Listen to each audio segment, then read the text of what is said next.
Madame la Présidente, Monsieur le Ministre, collègues, le paracétamol va-t-il devenir un produit de luxe? Faut-il apprendre à vivre sans amoxicilline, antibiotique le plus prescrit à nos enfants? À cette heure, tous les deux sont encore en tension d'approvisionnement. Pourtant, il y a un mois, presque jour pour jour, Monsieur le Ministre, vous promettiez un retour à la normale dans les 2 semaines.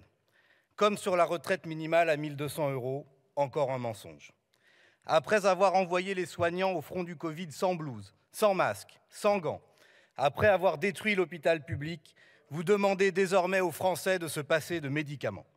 Aux déserts médicaux contre lesquels vous ne faites rien, vous ajoutez les déserts médicamenteux. Pourtant, vous saviez. L'Académie française de pharmacie alerte depuis 2011. Jean-Luc Mélenchon alertait dès 2012 sur les risques de pénurie de paracétamol à venir. Qu'avez-vous fait? Rien. Pire, depuis que vous gouvernez, les pénuries s'aggravent. En 2022, 3 500 médicaments essentiels ont été en tension ou en rupture. C'est 5 fois plus qu'à l'arrivée au pouvoir de M. Macron. Les causes sont connues.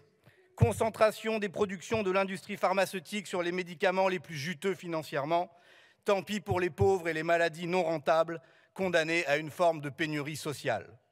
Concentration des génériques, ensuite laissés aux laboratoires qui daignent se partager ce marché moins lucratif, puisque 40% des médicaments génériques sont produits par seulement 2 laboratoires dans le monde, une situation que même M. Bruno Le Maire qualifiait d'irresponsable et déraisonnable il y a déjà 3 ans.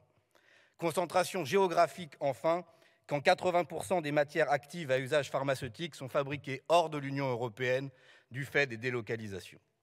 Ce système coupable porte un nom, le capitalisme, la marchandisation de la santé, c'est-à-dire de la vie elle-même.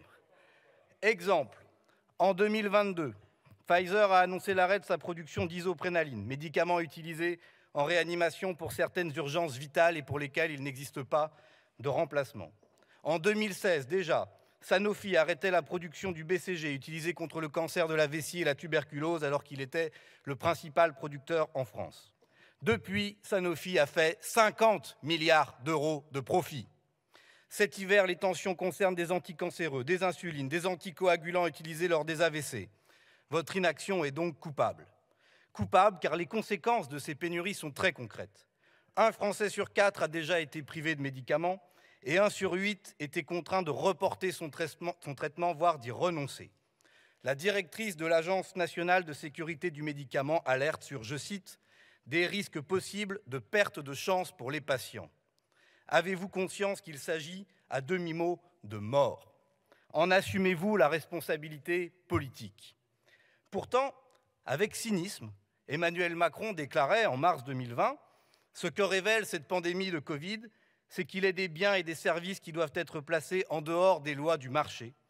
Nous devons en reprendre le contrôle et les prochaines semaines et les prochains mois nécessiteront des décisions de rupture en ce sens. » C'était il y a 3 ans. Qu'avez-vous fait? Rien ou si peu. Vous avez refusé de réquisitionner l'entreprise Luxfer qui, avant sa fermeture, était la seule en Europe à fabriquer des bouteilles d'oxygène médical. Vous avez laissé Sanofi supprimer en 10 ans la moitié de ses effectifs de recherche en France, alors que dans le même temps, il recevait 1,5 milliard d'euros de crédit impôt recherche. Vous avez organisé la pénurie mondiale de vaccins contre le Covid pour les pays pauvres en refusant la levée des brevets que nous demandions. Vous avez préféré garantir à Pfizer, BioNTech et Moderna leurs 1 000 $ de profit par seconde. Vous avez ainsi préféré exposer l'humanité, et donc les Français, au développement des variants. Et aujourd'hui, votre principale réponse, des hausses de prix. Voilà votre seule réponse. Hier comme aujourd'hui, subventionner les marges de Big Pharma par la sécurité sociale, soumettre toujours plus la santé au marché et conforter la cause des pénuries au lieu de la combattre. À l'inverse, nous affirmons avec force, non, la santé n'est pas une marchandise. Non, la maladie ne doit pas servir à faire des profits.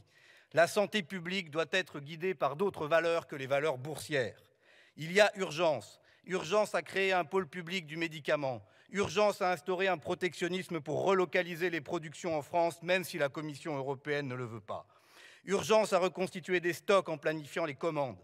Urgence à couper la gabegie du crédit impôt recherche à ceux qui jouent contre la France. Urgence, si besoin, à défendre notre indépendance et les intérêts fondamentaux de la nation, comme le prévoit le Code pénal. En un mot, il y a urgence. Entre la bourse ou la vie, il faut choisir. Nous choisissons la vie.